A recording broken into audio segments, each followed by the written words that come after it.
জ্বালানি তেলের মূল্যবৃদ্ধি নয় বরং বৈশ্বিক পরিস্থিতির কারণেই জীবনযাত্রার ব্যয় বাড়ছে। সংকট মোকাবেলায় সরকার ও বিরোধী দলের মধ্যে রাজনৈতিক ঐক্য জরুরি বলে মনে করেন ডিবেট ফর ডেমোক্রেসির চেয়ারম্যান হাসান আহমেদ চৌধুরী কিরণ। সকালে এফডিসিতে জীবনযাত্রায় জ্বালানির মূল্যবৃদ্ধির প্রভাব নিয়ে ছায়া সংসদে এসব কথা বলেন তিনি। বলেন, করোনা মহামারী, রাশিয়া ইউক্রেন যুদ্ধ এবং মধ্যপ্রাচ্যের অস্থিরতায় বিশ্ব অর্থনীতির টালমাটাল। এর প্রভাবে দেশের জ্বালানি ও নিত্যপণ্যের দাম বাড়ছে।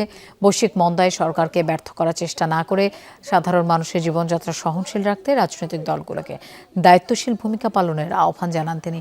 অনুষ্ঠানের প্রধান অতিথি ছিলেন সিপিডির নির্বাহী পরিচালক ডক্টর ফাহমিদা খাতুন।